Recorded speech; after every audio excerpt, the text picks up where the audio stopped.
Thank you for joining us today. My name is Paul from Dead on DJ, and it's going to be my privilege for the next 45 minutes to talk to an artist who we've been heavily involved with for quite some time, an iconic DJ and producer with such influence and energy, it's hard to even comprehend or understand or actually talk about. Today's session is all about the power of creative DJing, what sets a DJ apart from his peers, how to use creativity to express yourself in many different formats, and there's literally nobody on this planet better to introduce to you right now. Laidback Luke, everybody.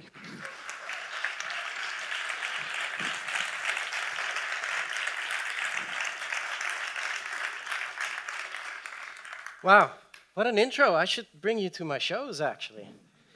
Hi, guys. Luke, hi again. Good to see you. Yeah, again. Good to see you, too. Always a pleasure. So, today, the power of creative DJing. What's going to set your career apart from your peers, and what we can learn from this fine gentleman sat next to me. So, Luke, let's kick off with one of the things that's like omnipresent in today's music is different genres, different tempos, open formats, some may say. You know, or maybe in your case, it would be different audiences, different crowds, etc. So when it comes to transitioning across different genres and different tempos of BPM, what's the main kind of creative process and techniques that you use for crossing between, even dropping down to 110 right up to 132, for example? Well, what I first want to mention is that I was basically one of the first guys that started doing that across the EDM. Like, I remember handing out mix CDs in 2004, and my mix CDs would have like 60 tracks on there in an hour. And I would give those to promoters, and they would tell me, you know, they didn't want a pre-mixed mix CD. And I was like, what? I mixed this live, and they couldn't get how I was mixing so many tracks on my mix CDs. And so what a lot of people forget nowadays, there's this tension you build up before you actually go in and switch into a genre. So nowadays you hear a lot of producer DJs put together a set, and they think, oh, you know, it's nice to just randomly switch from future house to dubstep to trap to deep house, and then the next track, and it doesn't work like that. So this is an important message. It's about like a little journey, and basically when you should flip it into something else or something poppy is like right before you lose people's attention. So for instance, in my set, I would then do like 15 minutes of bass house. If you like it, okay, let's stretch it out to 20. If you're still into it, 25 minutes. If you're kind of like are ready to get a drink, I'll be like, okay, Red Hot Chili Peppers right now. And then I would drop it from there. I would drop it into maybe Dutch house or something like that. And so that is the real purpose of switching genres, is to keep. Like if you keep on feeding people sushi, you'll be fed up of sushi. But if I would feed you sushi, chocolate, McDonald's, burgers, satay, rice, you get nauseous. Don't forget the milkshake. And the milkshake, of course. And but if you would, you know, gradually do that and then switch, it becomes like a pleasant experience. And so obviously there's a lot of technicalities coming with that. With the BPMs and with the modern players, obviously it's really nice to be able to actually see the BPM and say, because I do that. I remember playing with a DJ duo at Tomorrow World one day, and we were doing a back-to-back, and they were playing a mashup of, I think they dropped into DMX or something, you know, some big room banger, dropped into DMX, and I was like, whoa, that's awesome.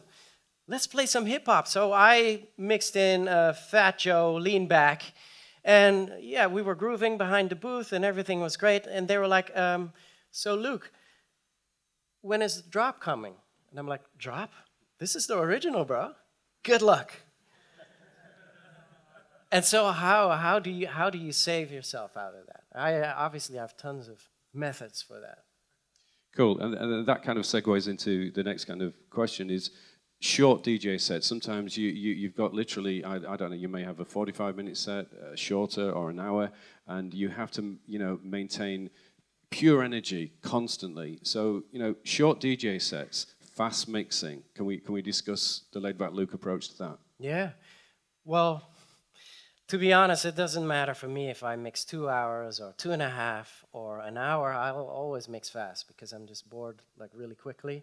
Even the techno sets? Well, techno sets is different, but yeah, actually within the techno sets as well. I just love being in the mix. So if we're talking about the techno sets, I'll often utilize 3-deck mixing. Basically, when I'm not mixing, I feel like I'm doing nothing. You know, if I just stand around watching the mashup, you know, play out or the track play out, I'm like, okay, so I guess I'll throw some L's up, or you know, make you clap or something like that. And I hate the feeling of doing nothing. And I feel like, you know, taking cell phones and, you know, taking videos for a crowd is doing nothing as well. I mean, it might be a form of entertaining, but to me that's not like, you know, DJing. Cool. And the technology itself, I mean, I know you've been, we're very proud that you representing Denon DJ products, and we believe in very much giving DJs creative tools with DJ instruments almost. But it's very much important to almost make that technology transparent, to master it, to serve you best. I mean, for example, at Afrojack's recent birthday party, Luke was a guest just to say hi, and Afrojack said, "Hey, bro, just jump on the deck, jump on."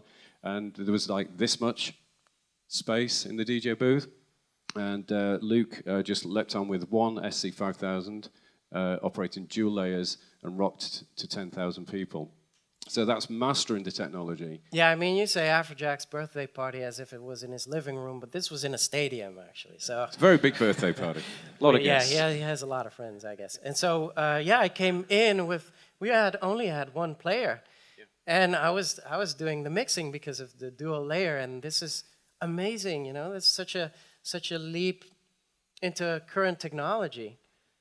I think the other element to this as well is not just the technology, but it's conquering the fear of the unknown, not being afraid of it. You know, you conquered that very quickly and left it far behind. What would your message be to the audience today about, you know, don't fear this technology? Well, my mindset is actually how electronic dance music began was to always utilize technology to push the sound forward. So right now, being as old as I am, it's intriguing to me that everyone is grabbing back to the 90s and everything is retro. But back in the 90s, it was all about the cutting edge technology. We were using, you know, drum computers and these synthesizers to do something that was never ever done before. To bring a Roland 909 sequencer out to a show or a Akai MPC and to start jamming on that, that was never ever done before. And so this type of like being open to technology, I still pursue that in my DJ career. But I actually want to bring that out to normal life as well. So I am shocked that the majority of DJs are still using technology from 2012. And some people were at my other seminar, and I asked the crowd, could you imagine yourself being on a phone from 2012? What phone were you on in 2012? Just rewind back. And could you imagine you still calling with that phone right now? But this is how modern DJs look to me. And this is why we do this in natural life. You know, the iPhone X comes out, and all of a sudden, everyone is on there. So now we have all this new DJ technology. Why is not everyone on there? So for me, that's like a normal thing. But for a lot of DJs, it's like, oh, I can't touch this. I'm scared, man. So what simple, maybe one sentence advice would you give everybody here to say that, you know, conquer that fear? You know, don't be afraid. Yeah. Let's keep pushing forward, really. That's it. Okay, these questions are kind of segueing together like an actual DJ mix, so it's flown quite well, I think. So, remixing live. Okay, so every DJ artist has that big hit at the moment. Milkshake for You, many hits before, big mix, smash. And like, you know, when you drop this particular track, the crowd goes crazy. But after a few weeks, you may think, hey, I want to just step this up. With the technology that you have, that you perform on, you very much move away from just simple hot cue loop. you start remixing and reinterpreting the track live. There's no preset. I know you. You don't go, I'm going to calculate this and work it out to the nth degree. You just jam that live. Yeah. Tell the audience, please, if you would, about that experience, and you know, let's encourage that world. Yeah. Well, again, I get bored when I mix as well, and so if I'm, say, yeah, for instance, Milkshake, and I'll be doing my 15th show playing this track over the summer, and I'm like, okay, you know, we know this drop. I know you guys like the drop, but right now, looking at the crowd, like this is an important thing in DJing as well. It's like, okay, you know what? I might just surprise them today. What other drop can I think of that'll give them a nice surprise? Actually, can I do that right now? Please do. I'm sure we'd Okay, like so to see that. you know what? I'm just gonna do the DJ Creeps. Shout out DJ Creeps. DJ there Creeps he in is. the house. So that's our young Den DJ dude. He not wore my shirt, but he has his own Mix Mash shirt. So shout out. No, so he actually mashed up on my Instagram. He mashed up Milkshake with DJ Snake. Let's get ill. So let's do that again. But then I want to ask the crowd, can you guys give me a track where I should drop that in? Any track. Let me know. Any track, guys, that you'd like Luke Any to just track. drop in the mix? Come on. September by September. Oh, I don't. Wow. Okay. In the drop? Okay. Wow. Okay, no, so I don't have it on my USB. Just guessing that Luke might not have that with him today. Any recent, more contemporary track? Cedric Gervais? Do it tonight by whom? Cedric Gervais? What? I don't have that. So Luke, Oh surprise man, them. we're in a typical club environment. There's this guy with his phone up, and I'm like, I don't have it. Okay, let's come up with like a more of a Chocolate Puma. I have tons of Chocolate Puma. With what? Which one? Scrub the Ground? Okay. Give that man a round of applause. Happy we got that out of the way. So yeah, so you know, obviously I set this to a 128. You could do that, but you know, let's just play Milkshake, and I'll just drop it into Scrub the Ground. Milkshake brings all the boys of the yard, and they're right. It's better than yours, damn right. It's better than yours, I can teach you, but I have to show you. Milkshake brings all the boys of the yard, and they're right. It's better than yours, damn right. It's better than yours, I can teach you, but I have to show you. Milkshake brings all the boys of the yard, damn right. Milkshake.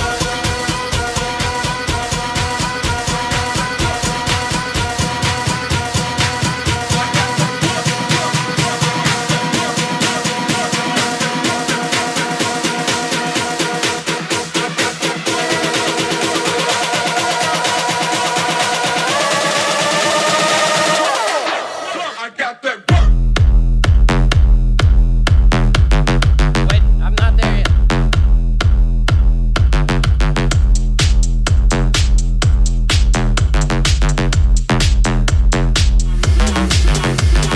Milkshake brings all the boys of the yard, and they're right. It's better than yours, damn right. It's better than yours, I can teach you, but I have to show you. Milkshake brings all the boys of the yard, and they're right. It's better than yours, damn right. It's better than yours, I can teach you, but I have to show you.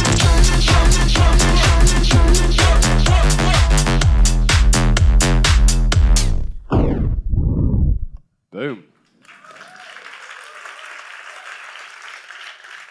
So I would like to add to that. So obviously this is off key, and the haters would say, ugh, Milkshake is an E minor going into F. How can you do that? What an abomination on the dance floor, and we'll just walk away and get drinks right now.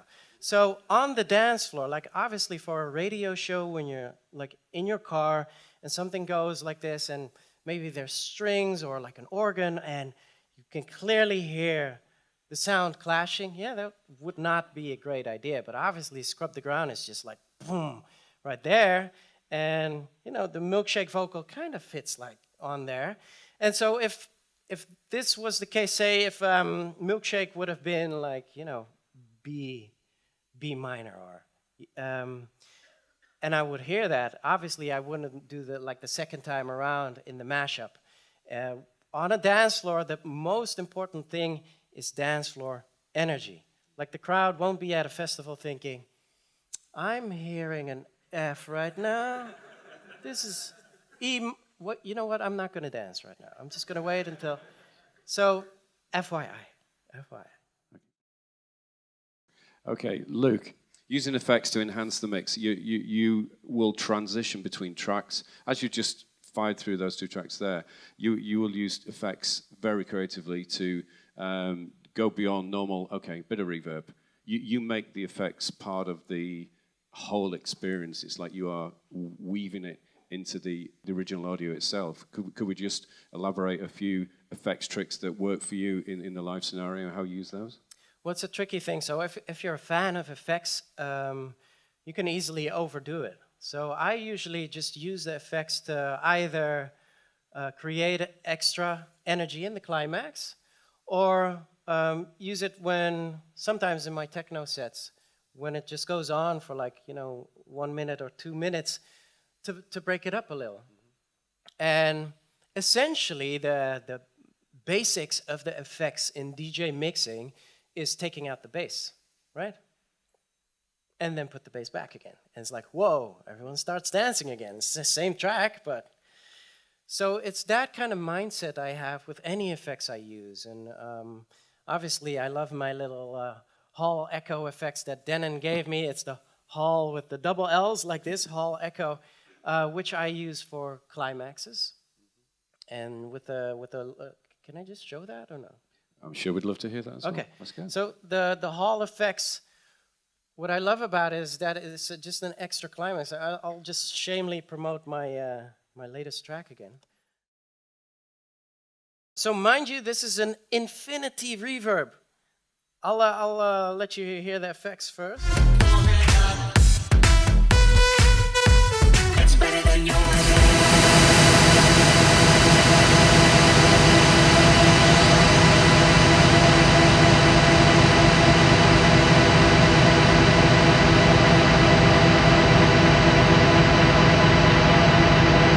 Yeah, it's infinity, so so I usually put it to 99, so it's like really long. But then you could have it go like this.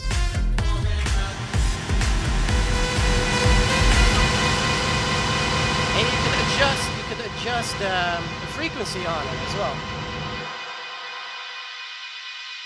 So this is like you can have it as a sweep almost. So if you go into a climax, right here. Let me just put it here.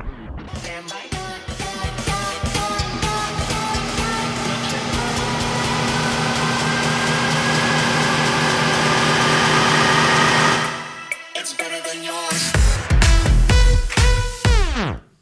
So that's extra. That's extra. And so within that, and how you opened this conversation to add your character into it, I have like this one set rule is that every time before a drop, I want to have the bass out. And then when it kicks in, I want to have the bass in, because this adds something extra than if you would have Spotify play your track.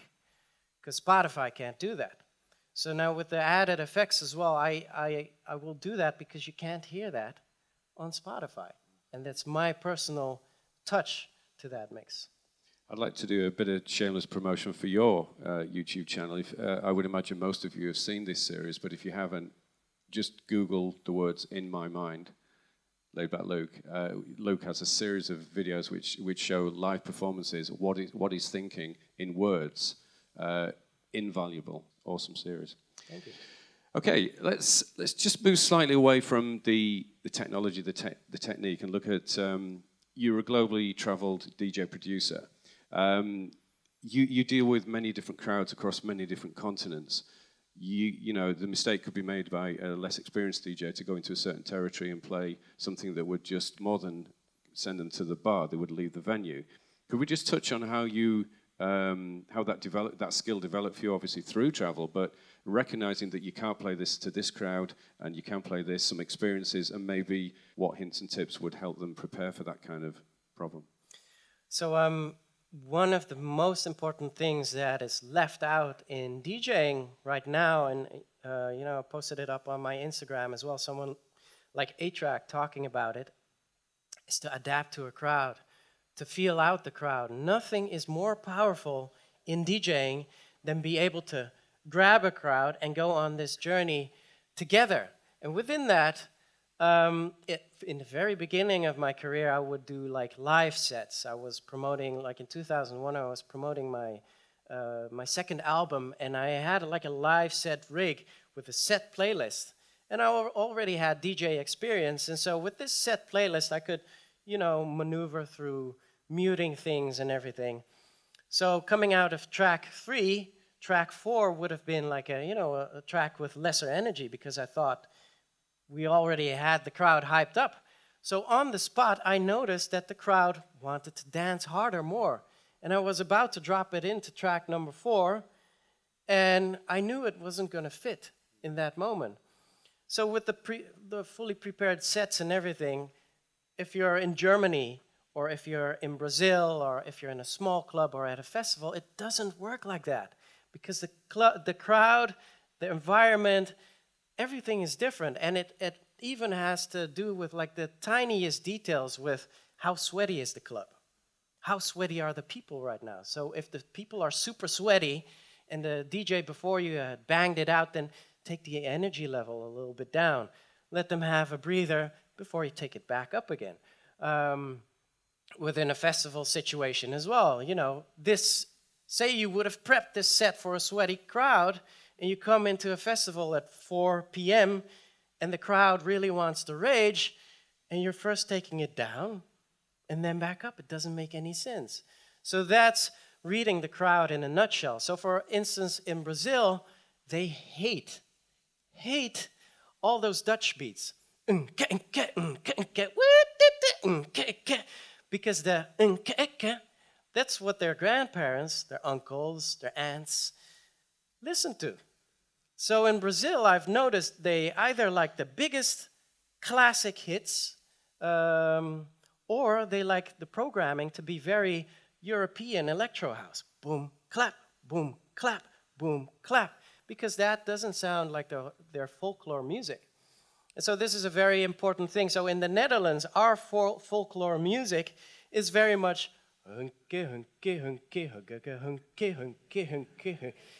so within our Suriname roots, a shout out, any people from Suriname right here?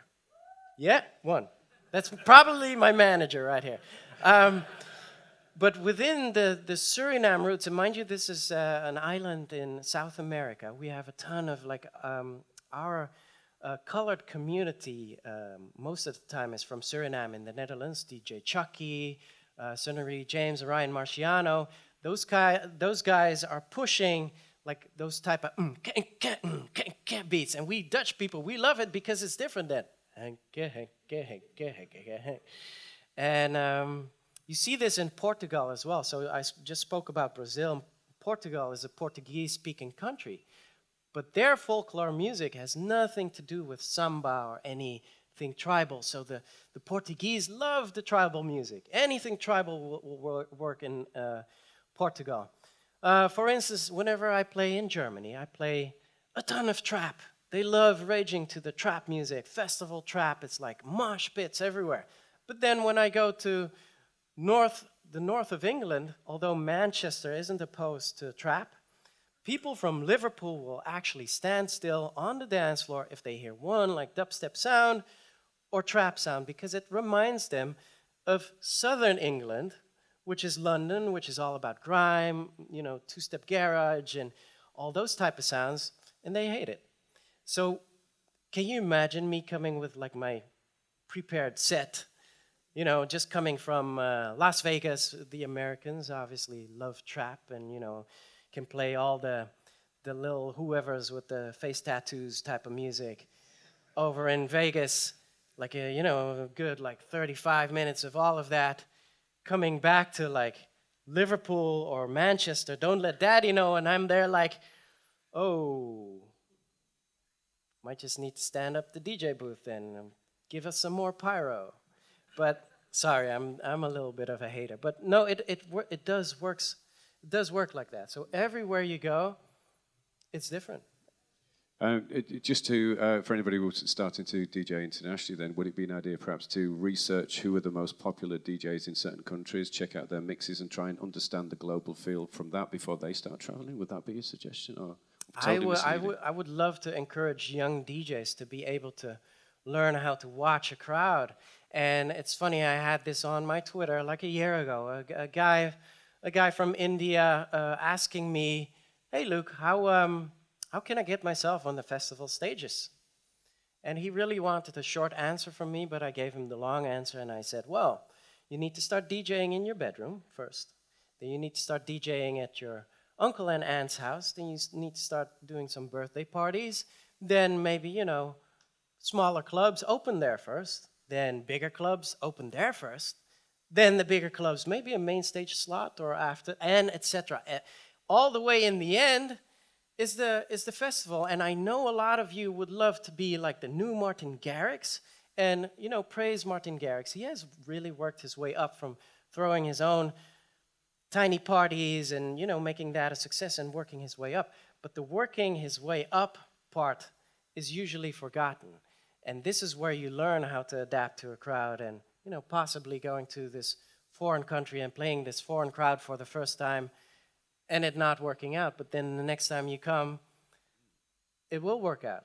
Just bouncing off this discussion, do you think it's more difficult these days for a young DJ starting in the industry to formulate his or her own musical identity and not be drawn into the I must play every crowd pleaser? Is there a fine balance between pleasing the crowd and expressing and educating and edutaining, I like that. Yeah. You can have that one. Look. Thanks.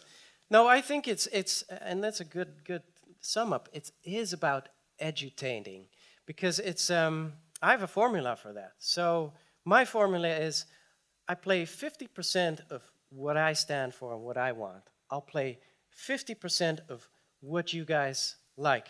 And then there's the one golden rule, I'll never play anything I don't like. So, even if, so for instance, Adele, Hello, I can't do Adele, Hello. That's it. So when that was a hit, I wouldn't play it because I don't like it. And that's it. I'll play any other track you want. But that I won't do. That's me keeping the passion alive and me standing for something. And so, the one track could be my newest thing or the newest talent I'm into or the newest mix mash ID. And then if I see the crowd being like, oh, okay, we don't really know this, I'll swing back to, the newest Martin Garrix release. And so it's that fine line that's really nice to walk, and that's a nice challenge as well. Excellent, thanks, Luke. Okay, let's revisit the technology again and how the technology does affect creativity and individuality, standing out from your peers. You're the world's first DJ to change your rider twice with us, I Yeah. We've recently introduced the motorized platter version of our SC5000 media player, the SC5000M. Luke immediately fell in love with this. So this is a legacy vinyl feel with the technology that you know and love anyway, Luke. What's that brought to your recent shows? That feeling from the past, the connecting with the technology of today for you creatively. Can I first reiterate that when I first changed my rider back in 2003, obviously I went from vinyl to CDJs. And again, the people that were at my seminar the other day heard me talk about this. Everyone thought I was crazy. Why would you switch from vinyl to playing CDs? And you know what the biggest thing people said to me was, well, but the techniques are standard in the clubs everywhere. Like, why would you change? Like, why would you do that? And this is the thing that I hear most today is like, oh, the CDJs are the standard in the clubs. I won't change because they are the standard in the clubs. I say, let's change that. And I've done so before, and I've gradually see, the rising of all the CDJs, and it became more and more comfortable for me. I say we do it again, and with the with this new technology, again, it has made me so much more free in DJing and expressing myself creatively, but also just, so for instance, the screens are as much touch screen as the phone you use every single day. And I had one of my students the other day try one of these out, and he was like twisting the knob, trying to select a track, doing like the CDJ thing. I'm like, dude, swipe, go here, swipe up, swipe down, select, swipe, just like your phone. And it just makes sense to me in 2018 that we have this abundance of memory in the player. Yeah, that it's just, it connects like with what we're doing on a daily. Fantastic. Okay, we've got about 10 minutes left, Luke, and I'm sure there's a million questions ready to be asked by the audience. So let's dive straight into that, if we may. So the power of creative DJing. Now's your opportunity for 10 minutes. Please set your questions for Laidback Luke. Anybody in the audience, please? This person over here? Do we have a mic? Oh, no, I got it. Sorry. Oh, yeah, so he's asking me, do you have any advice for producers that want to start DJing as well, right? Well, first of all, subscribe to my channel, because I have a ton of advice on there. But see, okay, this is what I want to get out, because I don't get why. Well, I'm one of those though. So I'm a producer by heart, and I learned how to DJ. But when I learned how to DJ, I really wanted to learn everything about it. And what people need to understand is that DJing and producing is such a different thing. And I, for instance, would love to see more producers performing live. And you don't even need to just play your own tracks, but I would not mind seeing a producer on top of a DJ booth playing their set from like a Ableton controller type of deal, being a producer, not acting like a DJ. Because we have so many basic DJing going on, and it's a shame. It's like spitting the art in the face, and I'm sorry, that sounds really harsh. But it's like, me being a DJ for like 5 years, and I want to learn how to produce, and I just learned how to program a kick drum. And I'm on stage with my track, and spinning puts my track out, and it's just a kick drum. That's how basic DJing looks to me when I see all these producers on top of a DJ booth. So if you want to learn how to DJ, stick some time into it, like 2 years, 3 years. Make sure you can learn how to scratch and use the effects and feel a crowd and have like a huge library. But if not, I would love for you to stick to producing and figure out how to do that in Ableton and get your production experience in there. You can add all the, obviously you know all about the low-cut filters and the high-pass filters and the delays and the samples and the reverbs and layering acapellas. Go and do that in Ableton. So this would be my advice to young producers, is to stop pretending you're a DJ and be a producer. I'm just going to quickly chime in on that one, following Luke's answer to your question. I attended the Mix Mash sessions last year when you brought all your artists together to write and produce. I saw a lot of originality there to avoid the drag and drop, everybody else, separating from your peers. So the producer DJ thing, it's again about being different, isn't it? Yeah, I guess, but I just speak for the art because I love the art and I'm still a fan of the art. And I remember myself going to festivals and, seeing Carl Cox play and Jeff Mills play. I remember the first time I saw Carl Cox, he took a sample of a vocal. There was a vocal going on over, like he was actually mixing 3 decks. He had a mix going on, he put an a cappella, and then the vocal stopped and he started putting the vocal on the hi-hat. And I nearly lost my pants. And I was like, wow, I want to do that as well. And I want this type of fire and passion back into DJing.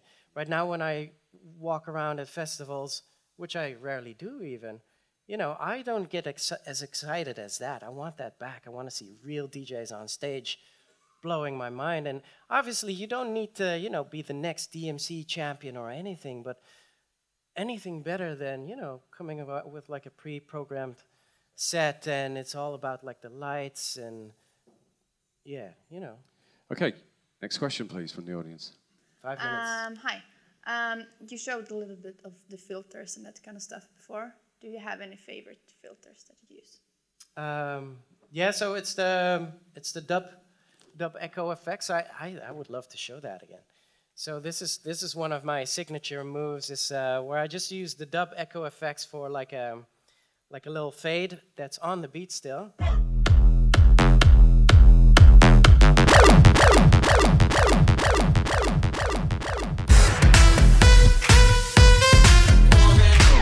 So that's on the beat, and but I also love the little washout effects, and I've not been doing that much on my shows because there's so many effects and I sometimes forget. But there's this one as well.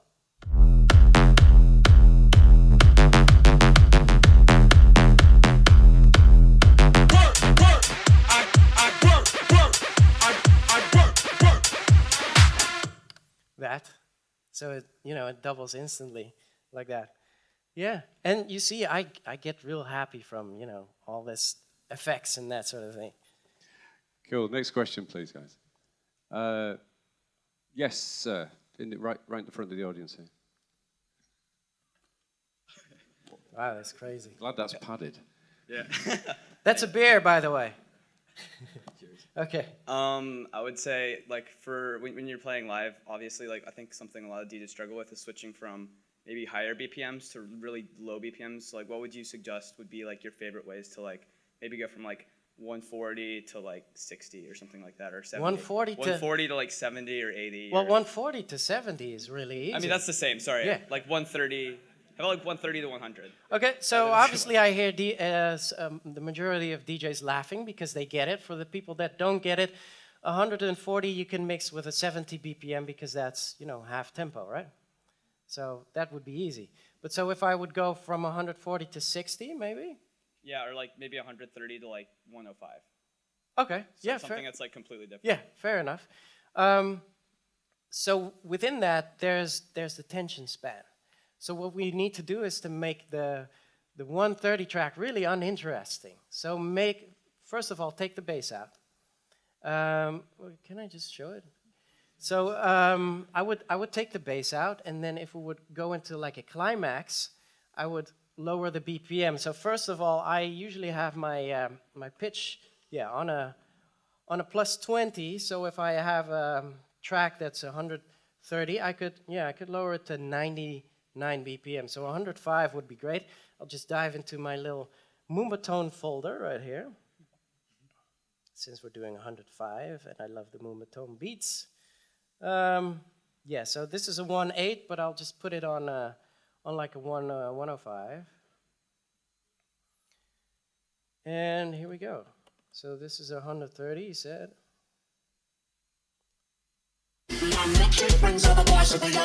Wow, I hope the rest of the day you just hear this track in your head, okay?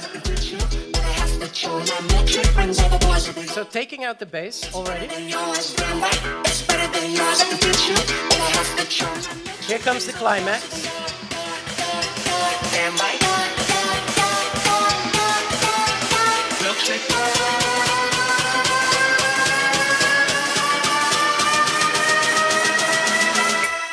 It's better than yours.